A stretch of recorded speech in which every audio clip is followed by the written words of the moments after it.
Good morning, everybody. And welcome to the highlight of civilization, the day before Election Day. And our minds are, I would say, focused.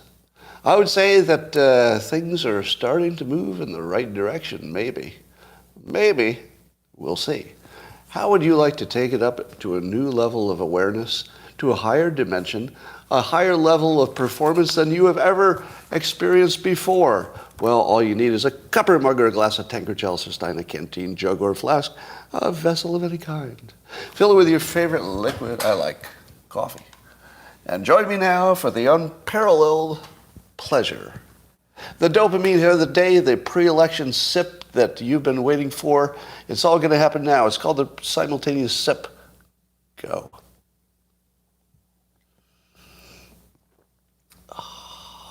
Yes, it is laundry day. I'm sorry I'm not wearing my usual shirt. Sometimes you got to do the laundry.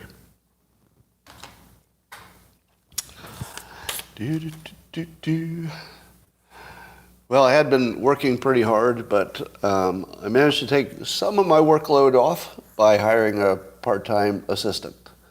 So thankfully, a lot of the chores that one normally does, I managed to put off on my part-time assistant, who immediately had a sporting accident and is on vacation right now. So that didn't work out as well as I'd hoped, but it will. It will. It's going to get on track any moment now. Have you seen the video of the Iranian women knocking the headgear off of clerics in Iran? It's really fun to watch. So, you're watching and I guess the government is cracking down on the women who are trying to not wear the traditional, face coverings and stuff. And it's becoming a really big deal. The protests continue. I thought they would be stamped out by now, but they continue. So maybe this has some legs. But apparently there's a number of videos. You can see a compilation where the young women, it looks like, will run up behind a cleric who's got on the big hat. What's the name of the headgear that a cleric wears? It's not a hat, right? Turban. Turban? Is it really a turban? Headpiece. All right, don't get all racist on me. Let's call it a hat. And here's the fun part. The clerics tend to be not very athletic, but the young women are, they can just knock the hats off the clerics and just run away because there's nothing the cleric can do about it. And I thought to myself, the mullahs or the clerics? What would be the correct word? Isn't a mullah a higher level cleric? Is a cleric lower than a mullah? I'm not sure how all that works. But anyway, here's my suggestion. I think they should do more of that, but here's what I would do. If I were the women in Iran, I would start to all dress alike everywhere, all the same. I would wear all black bottoms, all black tops of the same kind, and then I would have black headgear, and I would cover myself completely in public. Do you know why I'd do that? Because I'd be knocking the hat off of every fucking cleric within miles. And they wouldn't be able to catch anybody because they'd all look the same, right? So I think that the Iranian women should embrace and amplify. They should overcover themselves and all look the same so they can be knocking hats off clerics all day long and nobody can get caught. It'd be like, oh shit, there's like 600 of them. I have no idea which one did that. Am I right? Just give them what they want. Just all dress the same, wear masks, and once you cannot be identified, go nuts. Once you can't be identified, go nuts. That's what they're asking for. They're asking for you to be completely unidentified. Give them what they want. Show them what happens when you're unidentified. Give them exactly what they're asking for. I've told you this before, but man, is it true that, remember when we were waiting for AI artwork to someday be as good as a human? That day passed a while ago. AI art is unambiguously better than human art. I've seen enough examples now where one after another AI art, I want to put it on my wall.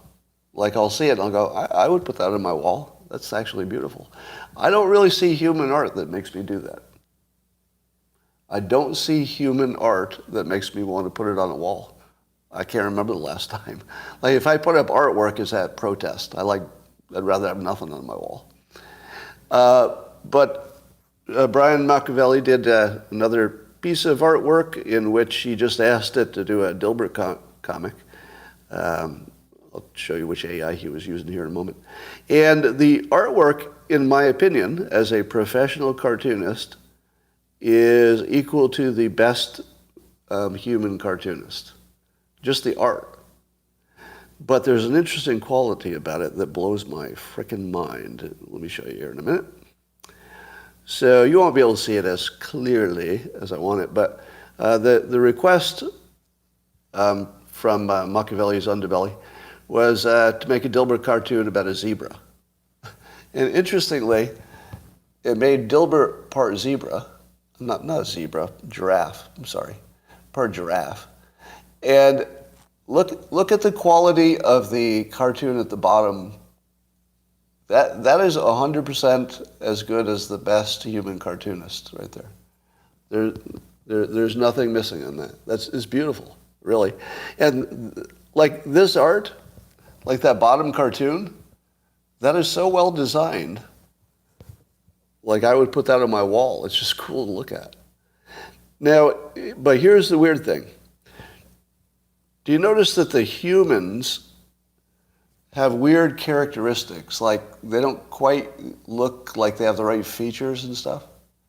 They look all interesting, but even from one panel to the next, the AI is making the person look different. Like one has 3 lenses and blah, blah. Now here, you want a freaky idea? Do you want a really freaky idea? All right, I'm going to build into this. This will just freak you the fuck out. You ready for it? You know how the human brain gives you a perfect image of things that you don't see perfectly?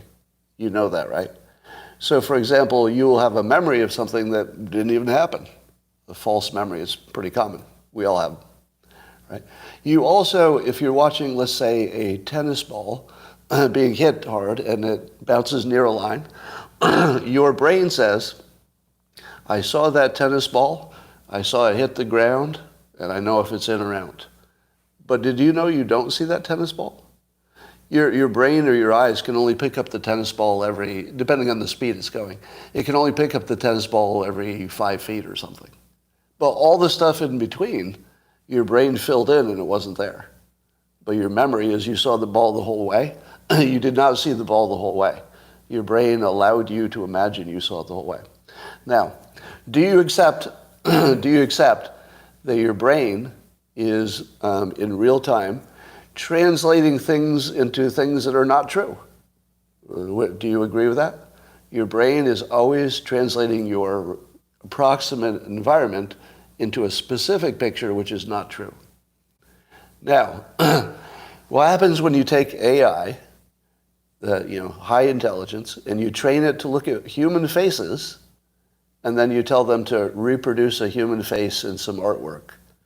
And then the AI makes the human face look different in each panel. All the time. All the time. It seems like it doesn't seem to matter which AI you're using.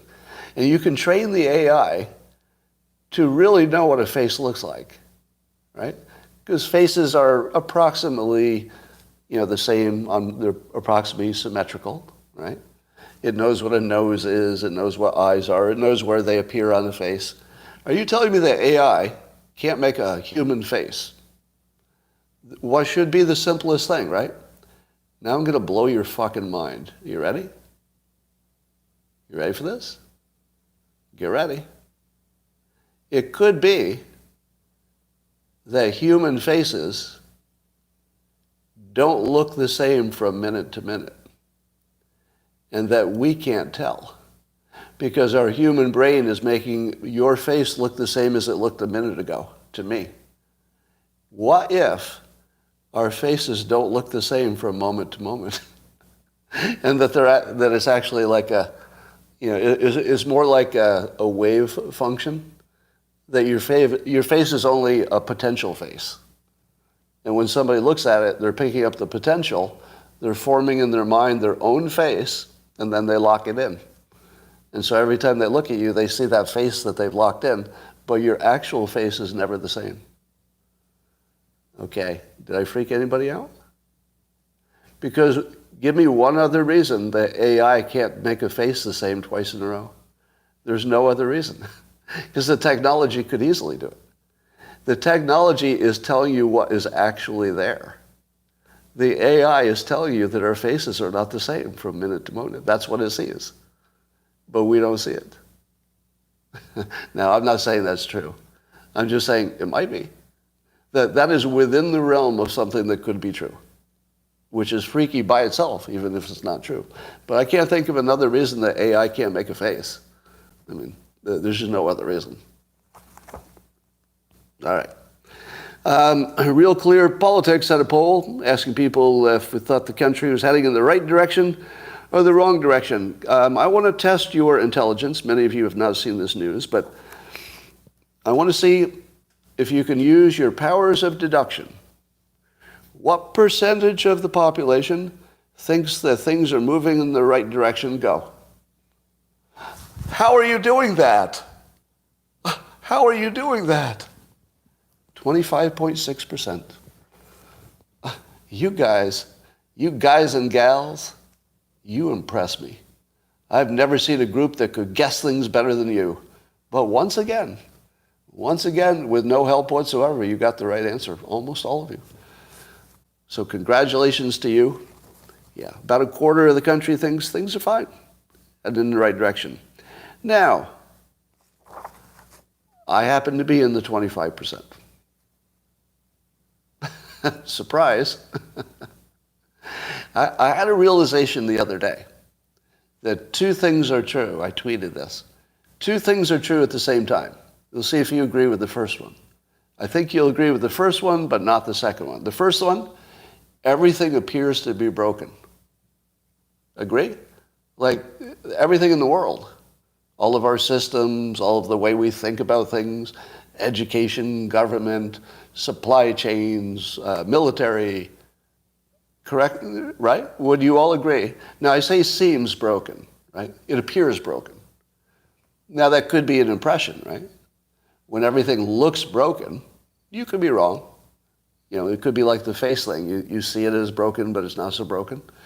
Because remember, the central fact of our human cognition is that we're looking for problems so we can fix them, so we can survive. Your brain is a problem identifier. It's not built to keep you happy and stupid. Because if it keeps you happy and stupid, you're also going to be dead, right? Because you won't see a problem. You need to see problems to stay alive. So you're a problem identifier. Now add to the world news, a news model that gets more clicks for bad news, right? There's a bad thing coming, you'd better get afraid. So now people are automatic problem identifiers and solvers, and then the news model gives you nothing but problems. What in the world would you think about your world? You would think your world is falling apart, because that's all you see, right? But when was the last time you saw a big news story about good news? Hey, here's a news story of something that's working great. I try to give you those stories, but even when you see them in the press, they don't really frame them that way. It's more like, well, a fact happened.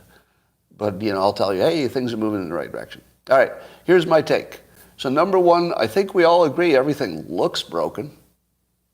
And I would say that it is. I would say it's not just that it looks broken, it's actually all broken.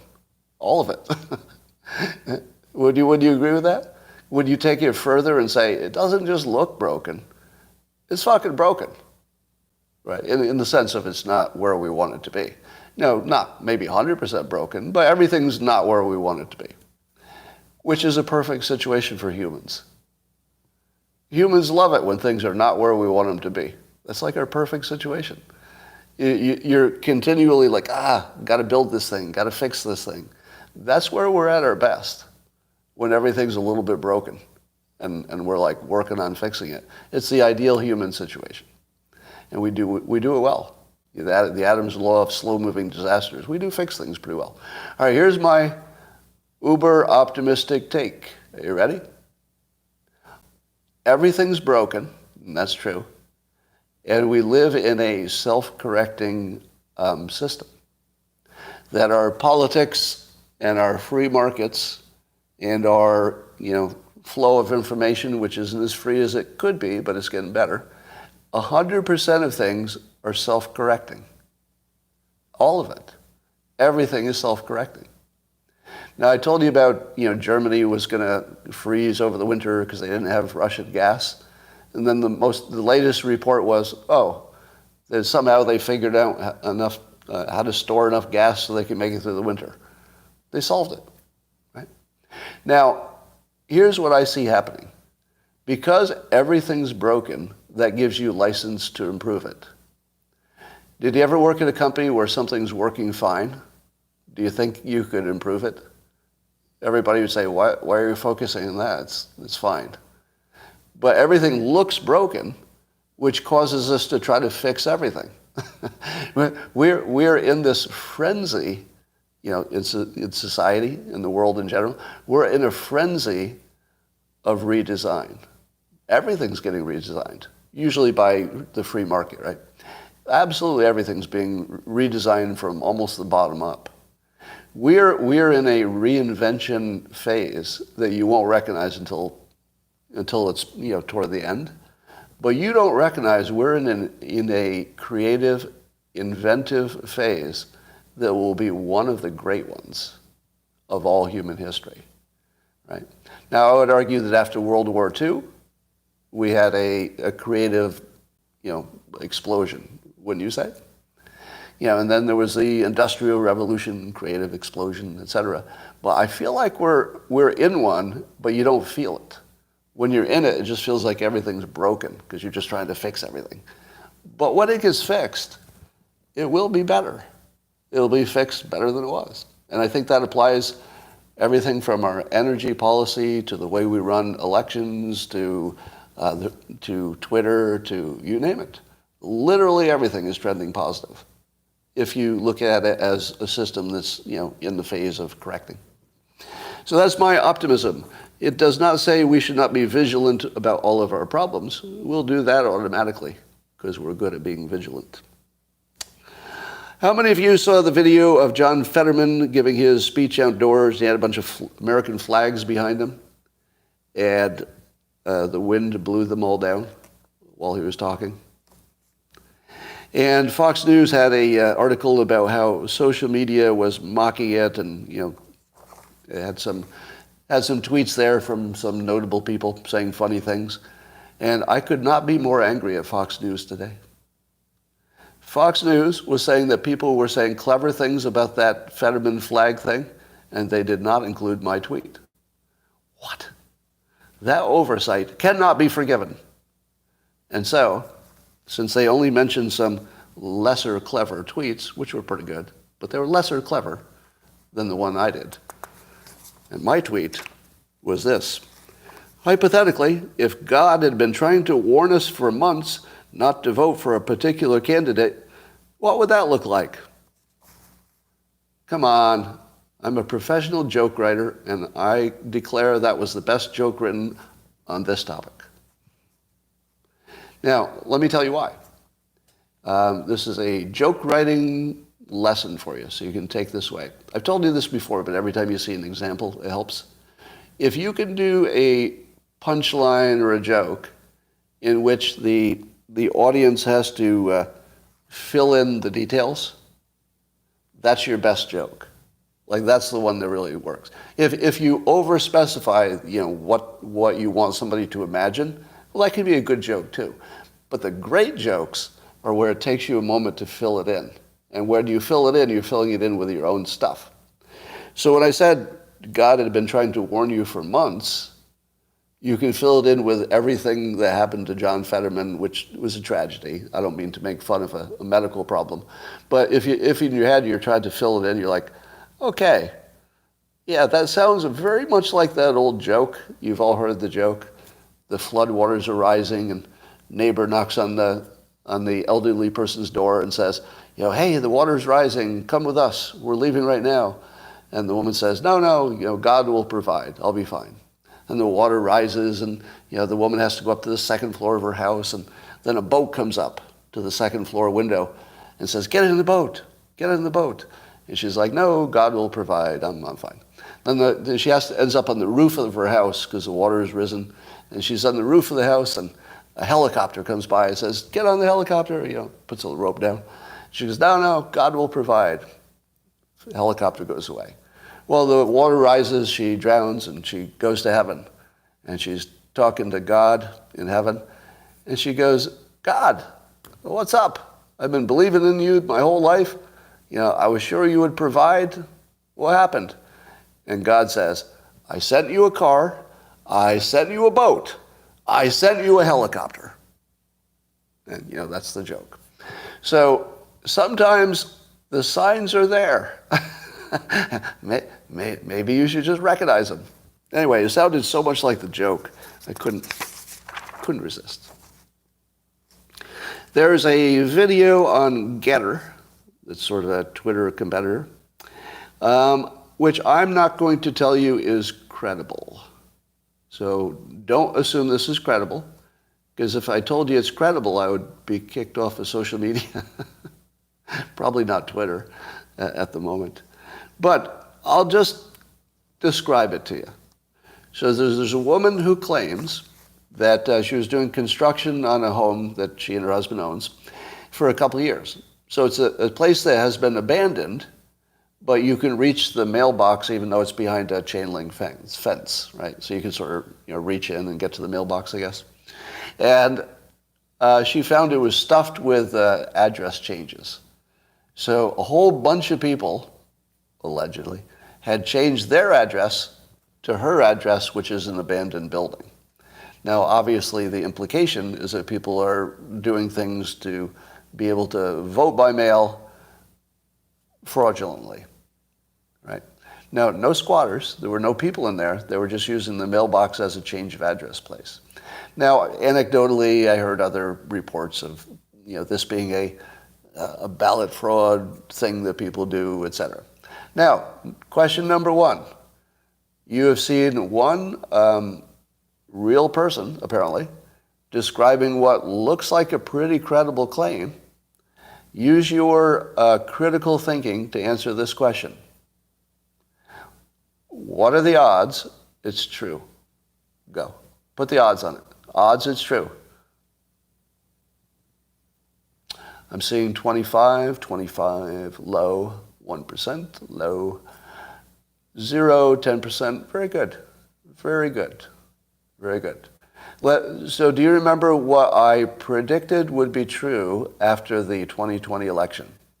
If you remember, I said a whole bunch of times, I said this over and over again.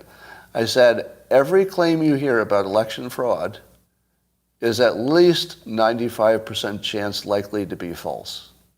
95%. Now, what was the final outcome of all the 2020 claims?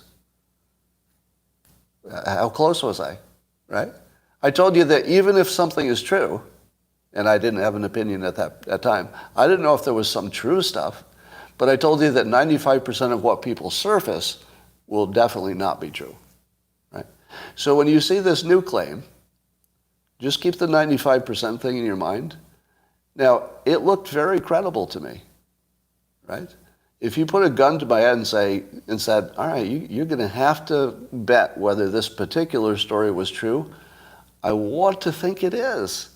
But then I have to retreat to my rational mind and say, okay, the fact that it looks true means what? How much credibility do you put on, it's on video, it's a real person, and it looks true? What's that mean to you? Nothing. Nothing. In 2022, it doesn't have any value. Absolutely no value. And the first thing you ask yourself is, why is it only on Getter? Right? Is there some reason that would be not on other platforms? Yeah. So it could be, from a different year. Could be an operative who's just, doing an op. It could be anything. It could be absolutely just anything. You don't know. All right, CNN, I'm going to give yet another compliment. Compliment to CNN. Being one of its biggest critics for years, I feel like I have some kind of social obligation to tell you when they do something right.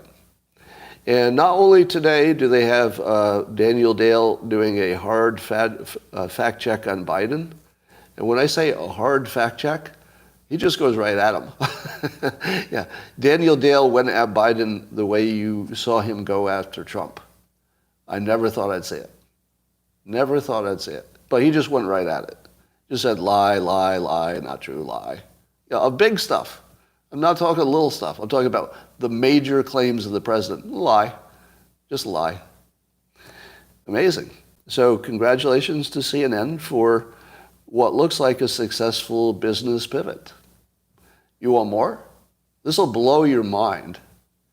The day before elections, CNN's website, the following headline: Opinion, Democrats are out of touch with American voters. That's a headline on CNN the day before the election. Democrats are out of touch with American voters.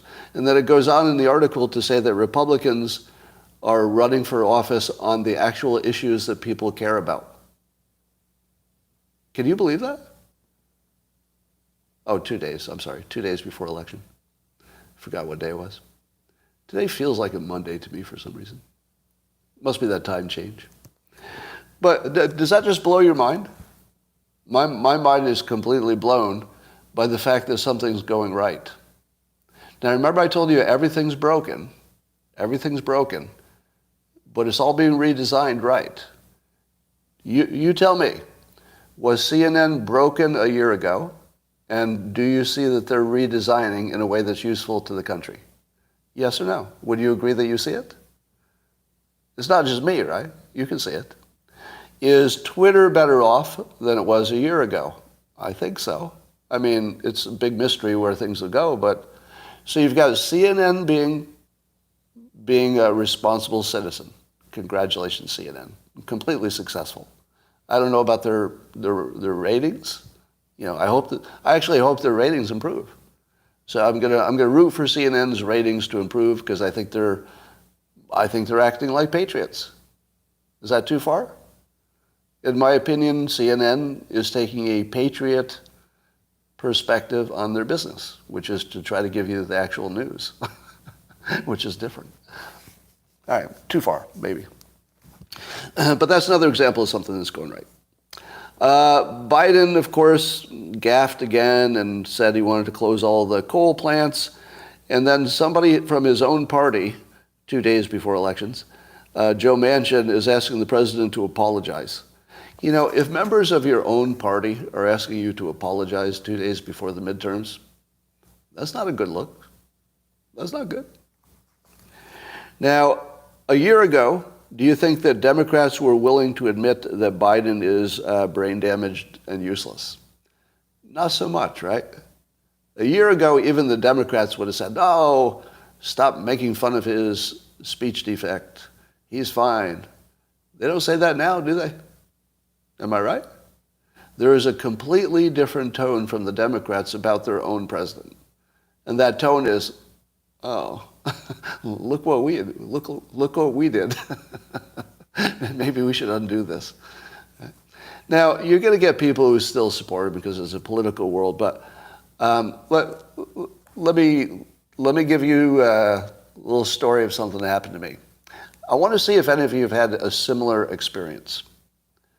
So last night I went to a large-ish social gathering of people in my town. So I don't want to be any more specific than that. So there's a large social gathering in my town. And I live in Northern California, an hour outside of San Francisco. So what do you assume is the political nature of my town? It's just what you think, right? It's exactly what you think. Or is it? I spent an entire night at an event and heard a number of pro-Republican statements from people privately. I heard zero Democrat supportive statements. Zero. There wasn't one. I don't think there was anybody there who was favorable to the Democrat platform at the moment, which is not to say they weren't Democrats.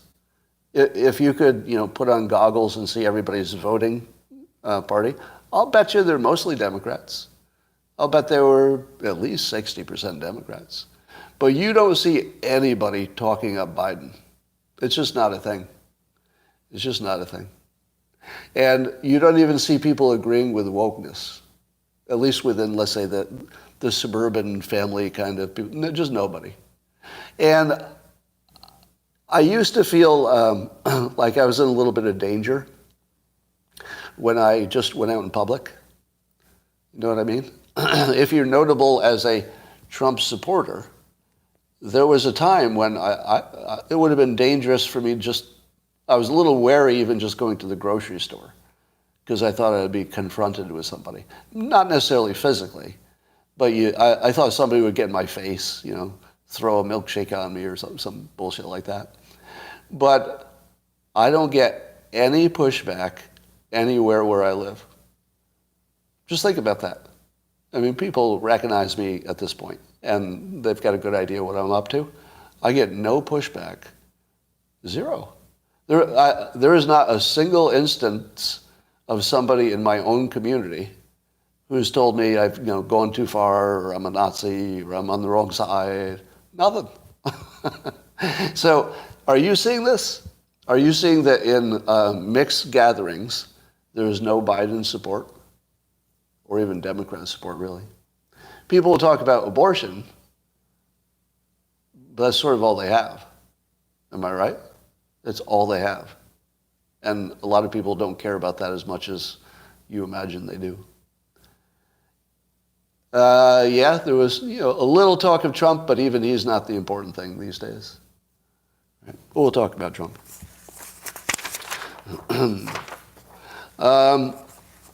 MSNBC, there's a clip on Twitter of MSNBC interviewing Democrat governor candidate, or governor, Kathy Hochul.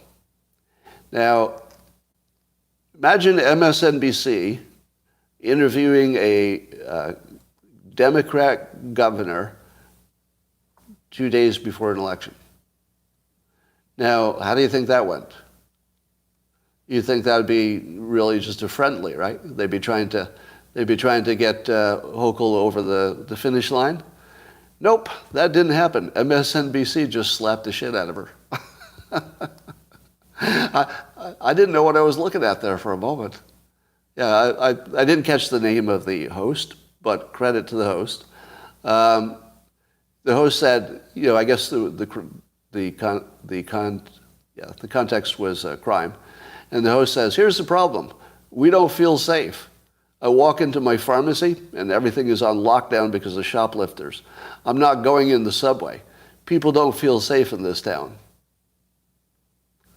That is the end of her, isn't it? Did MSNBC just drive a stake through her fucking heart? It looked like it. It looked like even NBC is like, we can't even do this anymore. We just can't do this anymore. We have to kill you now. I mean, politically, not actually. I think they just drove a stake right through her heart on live TV. Because, and again, if somebody knows, if you saw the clip, I'd like to give a shout out to the host, because that was good work. That was good work. And not just on a team play kind of basis, but it was good journalism. This is somebody who really got to it, really got under the hood there. I wish somebody would say her name, just so we could give her credit. All right, well, maybe you'll see it in the comments. Jack Dorsey has apologized for growing Twitter too quickly, and therefore, being a participant, I guess he would say, for how many people had to get laid off. because he thinks it grew a little too quickly. And, I appreciate that. That's sort of it's kind of the context you wanted to hear, right? Didn't you wonder why there were so many people? And could you actually get rid of a lot of people and still run the company? And probably yes. If grew too fast is a true statement, and it certainly looks that way, then probably there's a little bit of, or maybe a lot, of cushion, stuff they can cut. So that's happening. I was trying to imagine what it would be like to be Jack Dorsey and know that all these layoffs are happening. Like, it's just going to be crushing. I once had to close a restaurant. 2 restaurants, actually. But I had to close a restaurant that wasn't working out. And, I had to tell the staff that they were all fired, with severance and stuff like that. So they were treated well. But that's a really bad day. It's twice a bad day because as I was telling them that I would, treat them right and everything, some others were actually robbing the storeroom of all the electronics. As I was talking to the staff, they were actually robbing the restaurant. Well, that showed me. Anyway, that was pretty expensive. Musk met with some civil rights leaders, the Anti-Defamation League and NAACP. And I saw an interview by head of the NAACP, Derrick Johnson. Now, interestingly, the head of the NAACP appears to be, and I don't want to make an assumption here, but appears to be a black man. I don't know. It's a weird thing about 2022 when I find out that the head of the NAACP is at least apparently black. So, good job there. Seems like a good fit. But I would like to give him a shout out because you know how you get an immediate reaction to some public figures? Do you remember when, maybe you don't remember it, but when Barack Obama burst on the scene, the first time you saw him give a speech, even if you were a Republican, you probably said to yourself, ooh, there's something special there, right? Didn't you see that? Like, you see it immediately. And the special thing was he wasn't doing the thing you expect. Right? Obama did not run as a black guy. And every time he didn't run as a black guy, which he did better than anybody ever did, right? Obama was just the master of using race without using it. Oh my God, he did that well. Because it was there, you could see it, you could make your own decision. But if he'd even said once, you should vote for me because I'm black, he would be done. It's like, that's absolutely, you're off the list if you say that. But he never did, because he's very good at this stuff. So I want to give a similar shout out to this Derrick Johnson. I'd never seen him before, but he was talking about the meeting, and he first said that he thought Musk agreed with the people who were there. That's good. So no confrontational anything, just it looks like he agreed. But there was a question of whether Musk would be able to execute, which is exactly the best question you could ever have. Do you think Musk can execute? That's like what he does better than anybody who's ever done anything. Musk can execute, yeah, better than anybody. Maybe in the whole world who's ever done anything. There's the one thing he can do. But here's why I want to give Derrick a shout out. He went through the whole interview, and he talked about how he wanted to make sure that Twitter was protecting communities that were marginalized. And I watched the whole interview, and not once did he frame things racially. Now, I think it's completely fair to say don't have groups targeted for hate speech. That's not really a racial statement. That's something everybody would say. But somehow he got through the whole thing without me hating him for saying I'm bad or something. Like, I didn't get blamed for anything. And he didn't even talk about it like in the normal team play. Somehow he did it. He did an Obama on this thing. And I got to say, I want to see more from him. Derrick Johnson. Because one of the things I've been saying forever is that the black American population doesn't have a good leader. Somebody who would appeal to whoever they're trying to persuade at the same time as appeal to the black community. And he may be the guy. He's got a strong game. Yeah. So just keep an eye on him. This is another thing that, in my opinion, is going right. In my opinion, and this will be really controversial, racial, what would you say, harmony is actually improving. What do you think of that? In my opinion, racial harmony is improving, and I'll tell you why. Because we're wising up to why it happened in the first place. We're wising up that it was the media that was causing it, right? And I think people are wising up that everybody wants everybody to do well. If there's one thing that you could say about Republicans that you could just take to the bank, they want everybody to do well, right? There are no Republicans who want black people not to do well. They all want them to do well as everybody who's struggling. They don't want to necessarily be the ones that pay for it. That's a different question. But they want everybody to do well and would even jump in and help quite a bit if there was something that made sense to help on. And I think that the education question is where everybody's going to meet. Because, a black parent and a white parent, when they're talking about educating their kids, same page. I mean, small differences, but same page, right? Everybody's got individual differences. Somebody says, I don't think about race unless I'm in social media. Isn't that true? When was the last time you had a real world racial anything? I can't even think of one. Now, I live in a pretty harmonious place in the country. But when was the last time you had a racial confrontation? Or even a racial issue? I don't even remember the last time. It's literally not on my consciousness anytime except social media. You're right. Yeah, there's a social media thing.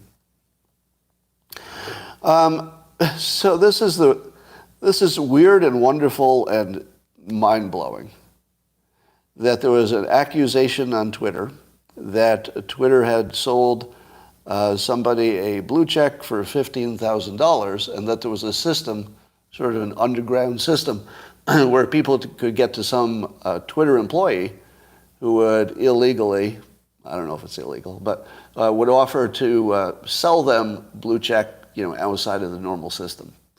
And apparently a number of people took advantage of it. I don't know what that number is. But here's the funny part. Elon Musk confirmed it. He goes, yup. He said, yup. Absolutely confirmed that Twitter had been selling blue checks. Does that just blow your mind? Because, and it blows my mind on several levels. Watching Elon Musk fact check the world in real time is something we've never seen before. Like, even if a politician gets fact checked, you have to wait until they give a speech, right? Or wait until the statement comes out or something. But Musk will be on Twitter. There'll be something that's just like a complete lie, or in this case, something that's weird but true, and he just fact checks it. You got like a 5-minute fact check that you could actually believe, right? If Musk says that happened, I believe it. I mean, why would he say that? Of all things you could say, nobody's going to lie about that. For $15,000, you will cook dinner.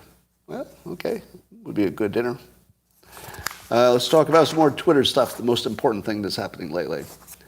Mark Ruffalo, one of the smartest Democrats. No, I'm just joking. He's one of the dumbest. If you tried to list the dumbest celebrities who are political, you'd put at least politically dumb. I'm not saying they're dumb, like low IQ. But Mark Ruffalo, while I love his passion, and I love that he apparently cares about the country and people and wants good things for all of us, so character-wise, I'm a big fan. right? Yeah, I think you have to appreciate when somebody's on the other side from you, if they're trying to make things better, but they have a different opinion on it, you can't really hate them for that, right? You just want a different thing. But Mark Ruffalo tweeted at Musk, and he says, Elon, period. Please, for the love of decency, get off Twitter. Get off Twitter. Hand the keys over to someone who does this as an actual job, and get on with running Tesla and SpaceX. You are destroying your credibility. It's just not a good look. Is that the worst take you've ever seen in your life? Have you ever seen a worst take? This is an actor who's giving the most successful entrepreneur of all time business advice. Yeah. And he does it in public like that should look good. And he's worried that Elon, he's saying that it's not a good look for Elon. Do you know it's not a good look? Giving business advice to Elon Musk. My God, man. My God. Let me give you the Hollywood analogy that even Mark Ruffalo this would hit him hard. All right, you might not know this, but in the acting world, I made this mistake once when I was working on the Dilbert TV show. Well, I'll tell you what mistake I made. One of the voice actors was running through some lines for the Dilbert animated TV show that ran years ago. And I didn't like what one of the actors, how they played a line. I'd written the line, so I knew how I wanted it read. So I stopped and I said, I want it done this way. And I did an impression of the actor or actress doing the line. And I said, do it like this, and then gave an impression. My co-executive producer turned off the mic and invited me into the hallway, where I learned that I had just committed the greatest sin. The greatest sin. Let me tell you, if you're ever in this situation, don't tell an actor how to act. Don't do that. Here's what you do. Can you give me a different look? Can you give me a different take? You could say, can you combine a little, let's say, more concern? You could say, do that, but add like you're more concerned as well. You can describe it, but do not do the imitation. Do not do that. That's like the big thing you don't fucking do. Now, to the credit of the actor or actress who will remain nameless, they didn't give me a hard time about it. But it's because they also saw the co-executive producer drag me into the hallway. So that they knew exactly what happened. And I'm sure that they were fine with it. Which, by the way, was good co-executive producing. So let me give my compliments to my co-executive producer, Larry Charles. Yeah, Larry just dragged me into the hallway and said, nope, don't do that again. So that was a good lesson. Now, that feels to me exactly like an actor giving Elon Musk business advice. Am I right? That's the same thing. You don't do that. You don't do that. Well, if you do it, at least add a little bit of humility, right? Because I think we're all giving Elon Musk some business advice, but usually it's in the form of our own preferences. It's not in the form of what's good business.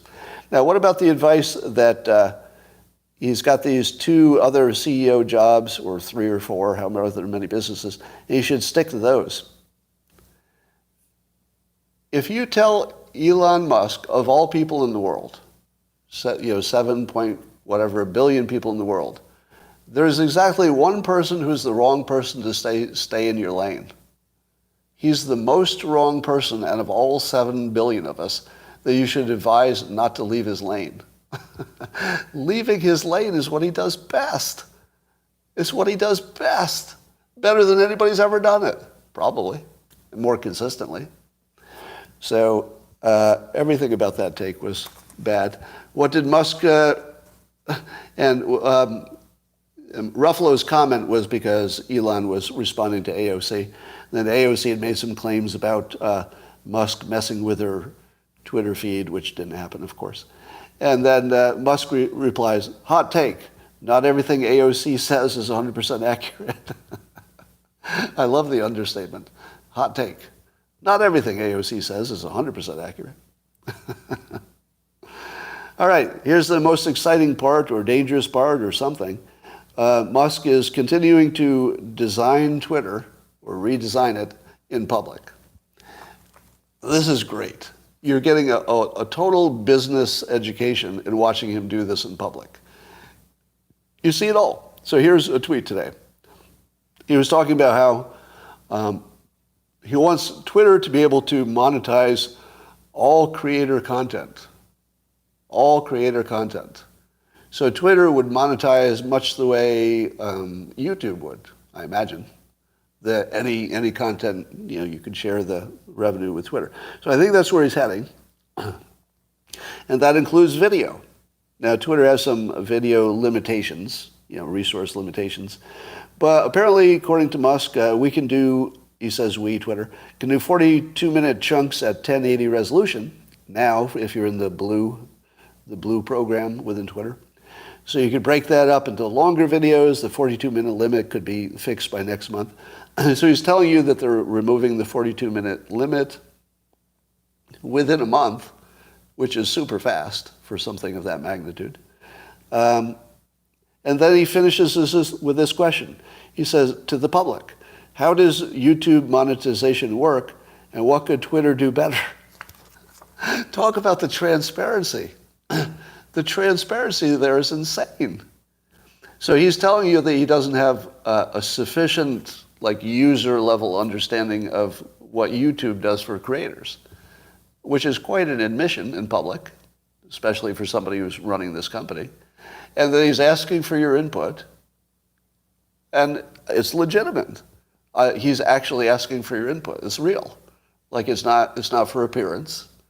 Your actual input will determine, at least it could, what Twitter becomes. And Twitter could be one of the most important parts of society. And you get to be part of it. So look at all the things you're learning. Number one, did he prove that you don't need a marketing department all the time? Yes, he did. Yes, he did. So that's like a whole lesson in itself. You just replaced the marketing department.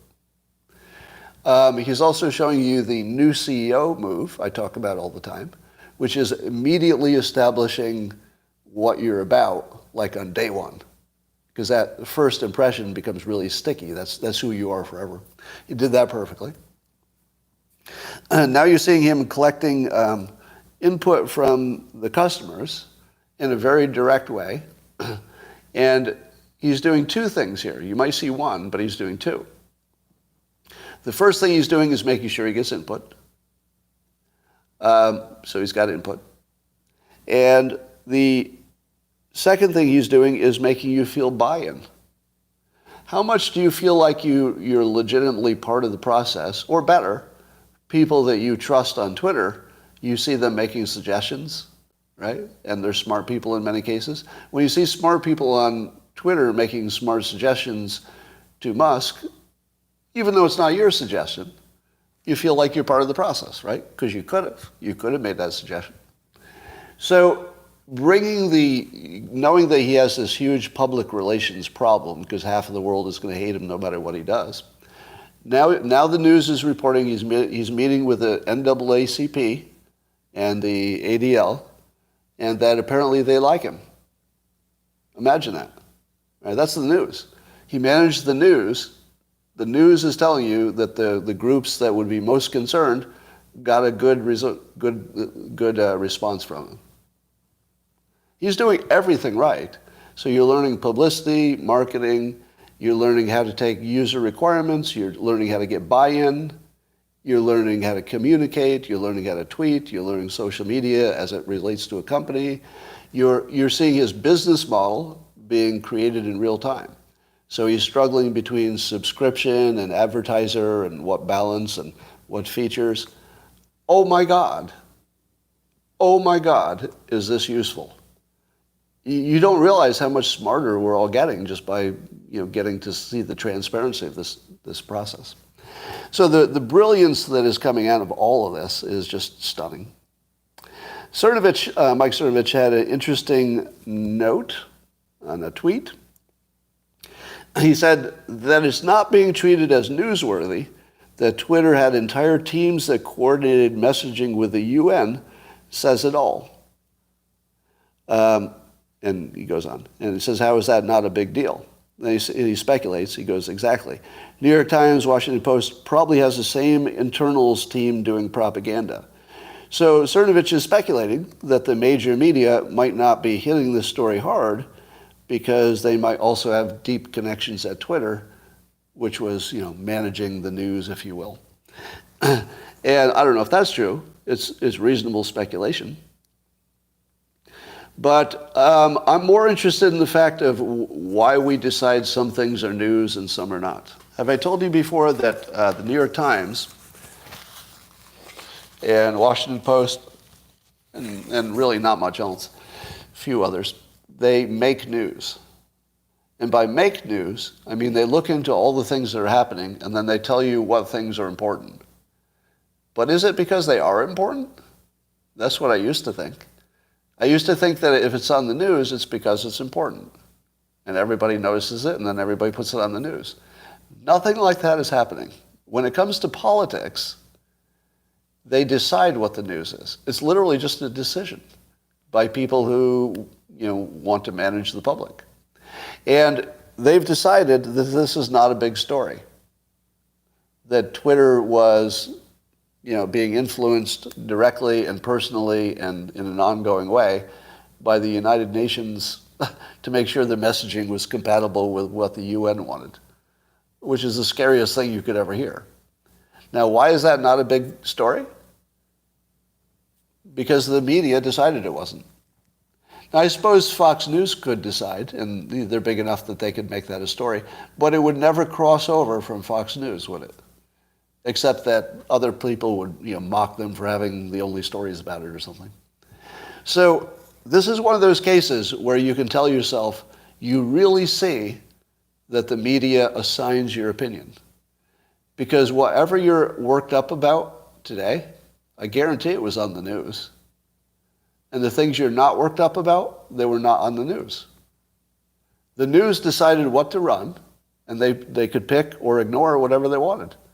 And then you get worked up over it and you think, oh, I'm worked up over that important thing. No, you're not worked up over the important thing. You're worked up over what the news wanted you to be worked up over.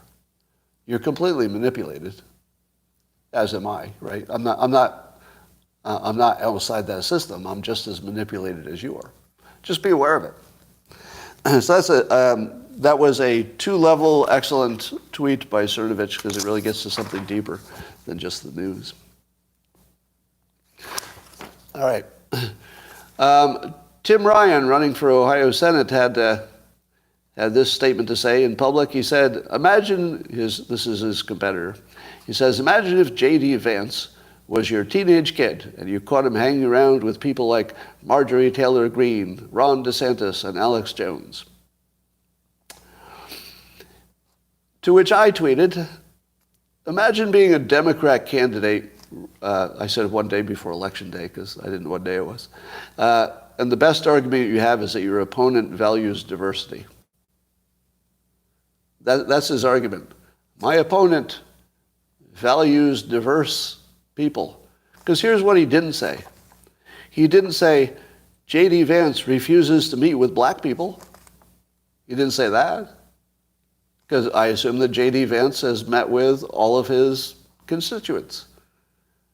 But he's also meeting with some people who have opinions that Tim Ryan does not share. So he's actually criticizing. I mean, this is how empty their entire approach is, the Democrats. They are so empty that this close to election, a strong approach is that J.D. Vance values diverse opinions. Because that's what I heard. I didn't hear J.D. Vance agrees with Marjorie Taylor Greene on all things. Did you hear that? Nobody's even claiming that.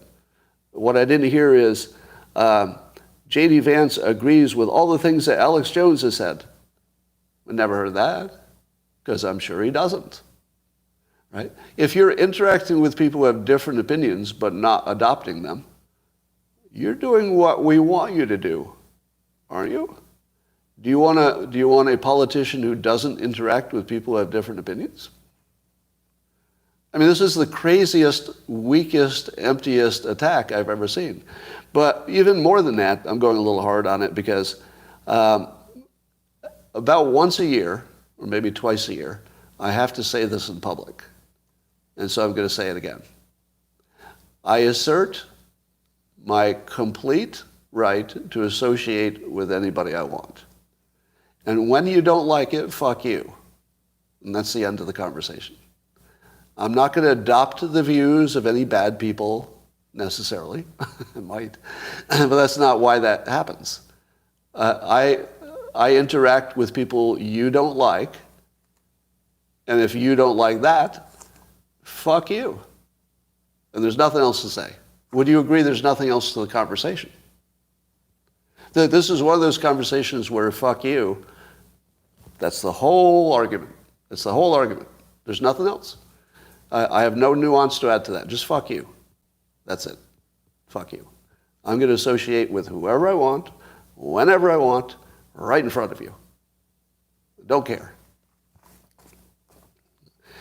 To make my point, watch me prove my point with a segue that was probably created in heaven. It's so amazing. Adam Kinzinger is right about this. So there you go. Adam Kinzinger, somebody that I would not agree with normally, but I associate with his following comments because if you don't like me associating and agreeing with Adam Kinzinger on a specific policy, fuck you. Fuck you.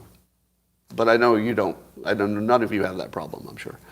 But here he is being right about something. Apparently there's some aircraft that the National Guard uses to track the drug shipments and fentanyl in particular. And it's going to be retired. And I guess Kinzinger is one of the few people who actually can fly that plane. I didn't realize he was in the National Guard. Kinzinger is still in the National Guard? He is? All right, credit him. So can we say that without, can we give a full-throated patriot? Now, I hate what he did with January 6th, right? But he's a member of the National Guard. And he's calling out a huge problem that this aircraft will be retired and then they won't be able to easily, interdict fentanyl.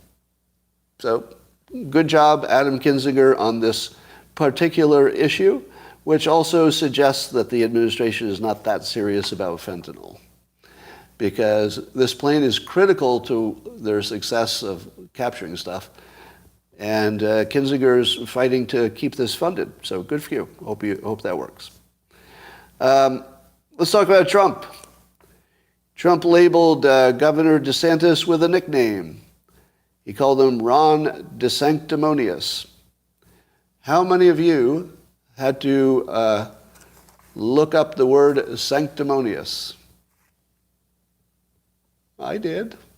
Yeah, I did. So if it makes it any easier for you to admit it, I am a professional writer. I do it for a living. I never use that word. Yeah. So I had to look it up. So in case you don't know what it means, like me, basically somebody who's showing a big show of religion or piety, being the right person, but being somewhat hypocritical. So somebody who's trying to be holier than you, but they're sort of a hypocrite. Does any of that seem to fit Ron DeSantis? Does that feel like a kill shot? It does not. Now, how many of you were happy that he said that? How many of you said, "Oh, I'm glad he did that"? None, right? Zero. So, given that none of you were happy with that, almost none of you, let's say 95%. If you were not happy with it, was it a mistake? You weren't happy with it, but was it a mistake? Go.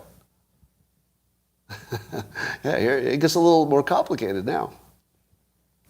Let me hark back to my Mark Ruffalo comment. Mark Ruffalo is not the one who should be commenting on business stuff, right? That's not his domain. And so we should all be humble when we're commenting on somebody else's expertise, which we don't share. Now, I always have a little concern when I criticize Trump for any of his persuasion-related stuff, because he became president. I didn't. Whatever he does seems to work, even when you think it won't, right? That's probably the most remarkable thing about his method, is that even people who support him think that's not going to work. Well, that's not going to work. And then weirdly it works for reasons that you don't imagine. He sucks all the energy out, whatever. Here's what I thought. My first impression was, oh, that's a mistake. That's a mistake. He just went after one of the most popular Republicans who's 100% successful, according to Republicans. So on the surface, it's a mistake, wasn't it? But did you notice it was the worst kill shot he's ever issued? Is that an accident? Is it an accident that the kill shot he used against DeSantis seemed to be designed not to wound him? Right? It looked like a warning shot. Shot over the bow, exactly. That was a brushback pitch. The brushback pitch, he just told the world, you can run against me in the primary, but it's not going to be pretty. Once you think about it a little bit, you realize it was just a brushback pitch. It wasn't really about DeSantis at all. I'd be surprised if he thinks DeSantis, does a poor job. I think he probably thinks DeSantis does a good job. He's also quite aware that people are saying, hey, why shouldn't DeSantis have the top job, right? So Trump knows he has to knock DeSantis down a notch, but I think he was just telling the world he's willing to do it, which is actually useful. He was basically saying, yeah, I'm not going to leave him alone. I'm going to go after him. But he went after him so softly that it's easy to pull back, right? It was such a soft brushback that makes it look like it was an intentional, just a warning shot, just to let you know that, he's the big shark, and if you go swimming with the big shark, you're going to get bit. So I started hating it, and then the more I thought about it, it's like, oh God, he did it again. He did it again. He did something that I immediately disliked, but the more I thought about it, it's like, shoot, that does move the energy in his direction in just a slight way. Anyway, so always be humble when you're looking at Trump's persuasion, because you never know exactly what he's up to. Sometimes it's smarter than you think. All right. As we head into the midterms, how's everybody feeling? How is everybody feeling? What do you think about the economy? Think the economy will be all right? Yeah, a lot of you are feeling good, but also nervous.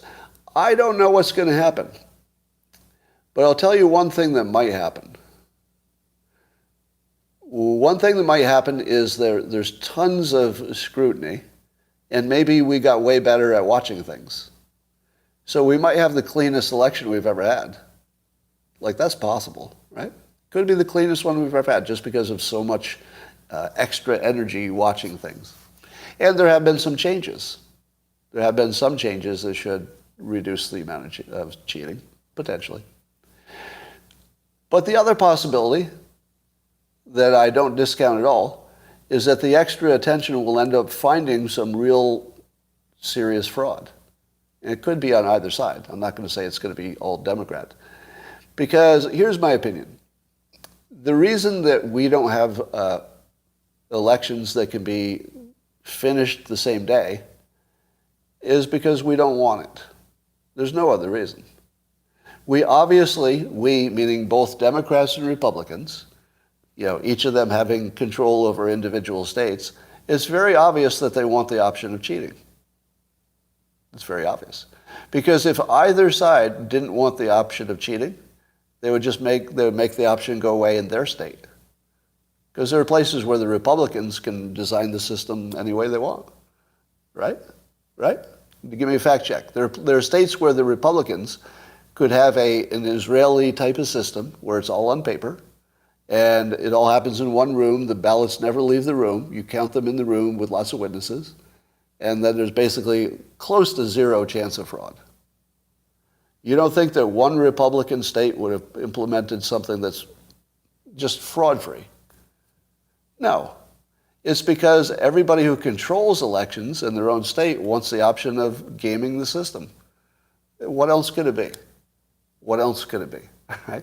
If either side wanted the elections to be, transparent and done on the first day, we have models to follow that are simple.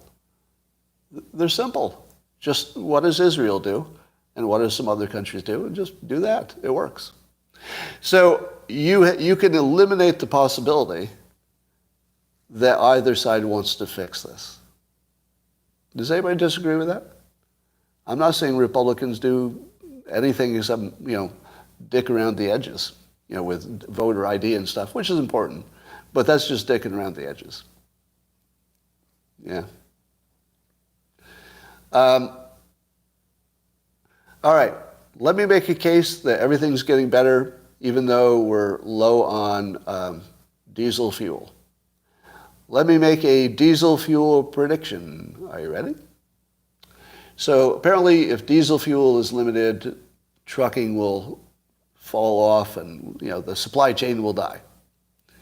And we don't have an obvious way to make enough to fix that. I think we know about this problem far enough in advance that we'll get through it, like our other problems. So if we know far enough in advance, trains and everything else, we're going to need to, we'll probably make the adjustments. Now, imagine, if you will, that the country just couldn't get products where it wanted because there's not enough diesel. What would be the fallback? Somebody builds an app where you can all be Uber for packages, right? All it would take is an app that says, well, just take your van down to this dock. We'll load you up with stuff, and you deliver it to here, and you'll be covered with some temporary insurance or something like that. If it were a national emergency where people were starving and stuff, we would just use regular cars and regular trucks. Just people would bring their pickup truck and say, well, I can deliver some of this. So it's one of those emergencies where if you had to, like you're actually starving and shit, we have other vehicles, right? We don't have a shortage of vehicles that can transport stuff. It would be an organizational, Dunkirk-sized thing, but we can do it. We'll get through it. All right. Is there anything that's going wrong? I'm not even entirely sure that Ukraine is going wrong. Are you? And I don't even know what wrong looks like. Because we don't know how it ends. But one potential ending is that Putin is weakened and Russia is no longer a thorn in our side, and Ukraine is creating energy and food for everybody. It's possible. We're going to have a huge bill to pay in terms of our borrowing to fund that war. But yeah, if you were gonna guess, it does look like things are pretty bad over there and will stay that way, and could turn into a nuclear war. But I don't see it happening. I feel like the signals of a potential nuclear war would be much stronger than they are. So now it just looks like people bluffing each other. So I don't spend really any time worrying about nuclear war. Right? I mean, that could change, but at the moment, it just looks like bluffing. All right, and then I hear other people say the real problem is that Russia and China and other countries will have their own currency, and then America's currency dominance will fall away. The dollar won't be worth something. But I feel like we've been talking about that forever, haven't we? Yeah, it just feels like we've been talking about that forever. I don't know if that means it's about ready to happen, but I feel like that's another one of those Adam's law of slow-moving disasters. There's probably a way around it. Can we get reparations from China for COVID? Well, have you heard the story that Russia has put together a case that the virus escaped from a Ukrainian lab that America backed? And they've asked the UN to investigate it, and they've given them a bunch of information. Have you heard of that? Now, how many of you would say there's no chance that America was behind the virus? In the comments, how many of you think there's no chance? There's no chance that America was behind the virus. Yeah, you're a little uncertain, aren't you? Yep. In my opinion, it's entirely possible. Entirely possible. I'm not even sure how I would put the odds on it. I would say the odds that we have accurate information about the source of the virus are probably low. Probably low. Now, obviously, the Wuhan lab looks like the obvious place, but I'd like to hear what the Russians say, because if America released that virus and knew it, what would they do? If America knew it released the virus and it was already out there, and it knew nobody noticed it yet, but it's percolating, and they know it's going to percolate up, the first thing you do is you go infect some people next to the Wuhan lab. That's what you do. You go infect some people in Wuhan. Because then when it breaks out in Wuhan, everybody's going to say, oh, Wuhan, right? So if you tell me that the odds are like all pointing toward Wuhan being the source, I would say not so much. There are definitely strong signals, but we live in a world in which that's the sort of thing that gets faked. Like it's in the category of things that people do lie about every time, like every time. Whoever's country it was that released that virus, or whoever was responsible, don't you think you could rely on them lying? So you know somebody's lying. You just don't know who. Yeah, Russia's been saying it since February, right?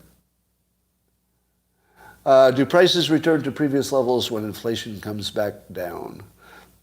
That's not exactly how that works. No. The answer is no. What should happen is your paycheck should rise at some point if you're working for the right company. Your paycheck should rise to meet that, but I don't know if that's going to happen. Yeah, pangolins have been maligned. Do you remember when we were hearing the early theories about the virus and people were so confident about it? The theories that turned out to be wrong. Oh, definitely came from that wet market. Oh, definitely. Oh, wet market. Nope.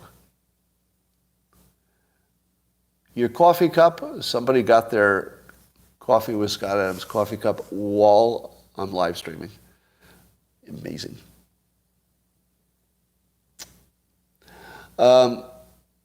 Somebody asked me at an event yesterday. Well, actually, lots of people asked me this. They asked me if I'm retired, because I guess I'm at that age where people just look at you and say, "How's retirement?" Like, shit, do I look that old? Well, like that's the first question you're going to ask me, is if I'm retired. I don't like that.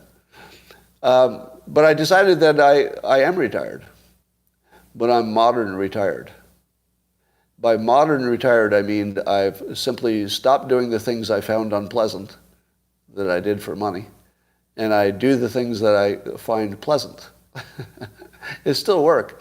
I was adding up how many hours per week I work now in my retirement. It's about 40 hours a week. So my retirement is 40 hours a week of work, okay, which feels like retirement because 60 to 70 would be more normal. But 40 feels like vacation. Like I'm usually done by, if I start at 4 a.m. and I work 7 days a week, right? I'm done by 10 a.m. and I've done 40 hours a week, 42. And that's just on the live stream, right? Because I do a lot of prep for that. So I'm still doing the cartoon, but my assistant is doing all of the drawing now. So if you see any differences in the drawing, it's because a better artist is doing it. So my assistant, who does the art now, is authorized to change the look of it a little bit, like the background, add a little backgrounds and maybe some angles that I don't do, just because she's a better artist than I am. All right. I need a time clock because I've run too long. Got an interesting message here. All right, I got a funny message, but I can't share it with you. Sharon says, Scott, with all caps, do you feel guilty for falling for the fear hysteria of COVID? Would anybody like to answer Sharon for me? This is in all caps. Scott, do you feel guilty for falling for the fear hysteria of COVID? Huh. I wonder what's going to happen to poor Sharon. This is the sort of situation where, in the past, people have seen me have a reaction. Except, I don't believe she's real. I think she's just goading me. So I'm not going to respond to that. But Sharon, I'm sure there's somebody in the comments who will share with you the word that you have identified yourself as, and I don't need to use it. So Sharon, you dug your own situation. I don't want to say grave, that sounded violent. Yeah, I think she's just kidding around. I don't think that's real. I've blocked her. I didn't block her. All right, is there anything I missed? Any stories I missed that you need a reaction to? Wake up, Scott. Check out this jingle for the simultaneous sip. Send that to me somewhere else so I can see it. I won't be able to go back in the comments easily.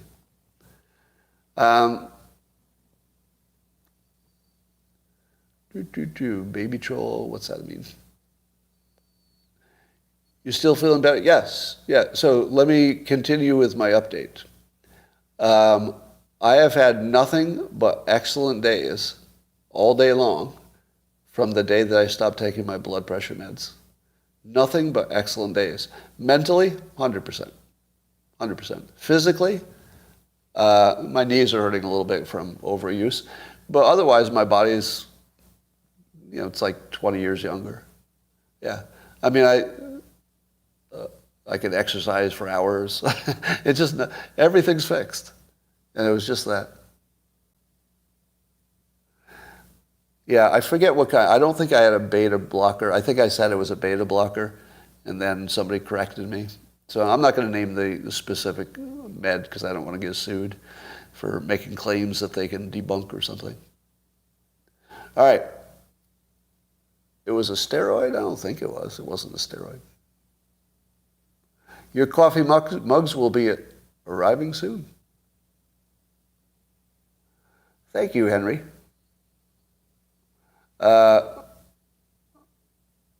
BP will jack your cognition.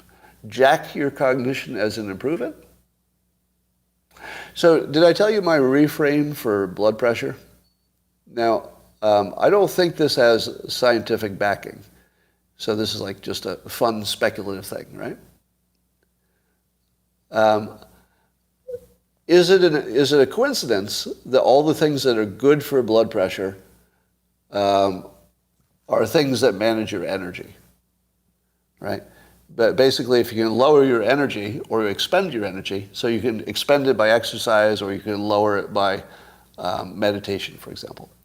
So it seems to me, and this is just a hypothesis, that as you age, your body does not naturally off-gas your energy.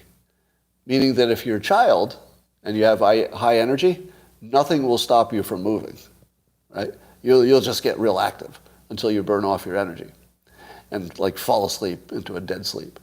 If you're an adult, just because a normal adult lifestyle doesn't involve moving much, depending on your job, but you sit in the chair a lot, Oh, and I like miss my workout or something like that. So I feel as if high blood pressure is really energy that doesn't have a way to get out. Does that reframe make sense to you? Because it also tells you what to do. It tells you if you keep your body healthy enough that you can exercise, then you've got a good chance of managing your blood pressure. Yeah, follow the energy. Exactly. Follow the energy. Dr. Oz has entered the room. Yeah, so I'm not going to say that you should take that reframe and ignore your doctors. I'm just saying that it so clearly explains everything that you need to do and not do just by energy. And there are a whole bunch of things in which if you reframe it as energy, you start understanding it. Remember when I first reframed Trump as energy? Like you were thinking in terms of fact-checking and policies. But when I reframed it in terms of he's an energy monster and he moves the energy where you want it, then suddenly everything makes sense, right? All the things that are a little confusing, it suddenly comes into focus when energy is the frame. I feel like this might be another one of those. We'll see. Oh, I just realized I did something clever. If I have a stroke, because everybody's teasing me because, I got vaccinated originally, people saying I'm going to get a stroke. But now that I've publicly gone off my blood pressure meds, if I have a stroke, you're not going to know why. I've ruined your fun. I'm sorry. Now if I have a stroke, it's because I'm off my blood pressure meds. So I've ruined your anecdotal happiness should I have a tragic event. Your anecdotal happiness will be way down. Claude Adams will not be as funny. It won't be funny. People won't laugh at it. Yeah. So that was accidental, but it was a stroke of genius. A stroke of genius, exactly. Okay. No one here wants you to be harmed. Probably no one here. But there are definitely some people who would have mocked me, my dead bones, if I died. Definitely. And I don't begrudge them their fun. If I'm dead, what's the difference? All right. Could you have lowered the dose? Yes. And the lower dose did not affect my blood pressure. So it didn't help. It was actually raised recently because it wasn't changing the blood pressure. And by the way, I'm not the person telling you you shouldn't take blood pressure meds, because apparently there are a bunch of them. I tried one of them, two of them actually, and the two of them I tried didn't give me a good result. That's all I know. I don't know about the other 5 or 6 or whatever. Do I eat grapefruit? No. It's weird. What is your BP? It ranges now without blood pressure. The week after, it ranges between perfect, 120 over 80, and 140 over 90 something in the afternoon usually. And as I said to my doctor, I'm not aware of any studies that say somebody with even the high end of my blood pressure should be on blood pressure meds, which is not to say I shouldn't be. I was simply challenging whether there's any medical, scientific backing for it, and my doctor was not willing to say there was, because I did enough research to know there isn't. There isn't. It's another one of those big pharma things, right? Now, I have to be really careful. I'm not saying that you shouldn't take blood pressure meds. I'm saying, let me be very careful about that. That's between you and your doctor. All right. What time do you suggest I take my first bong rip today? Well, I think you've wasted a few minutes asking the question. So, no time like now.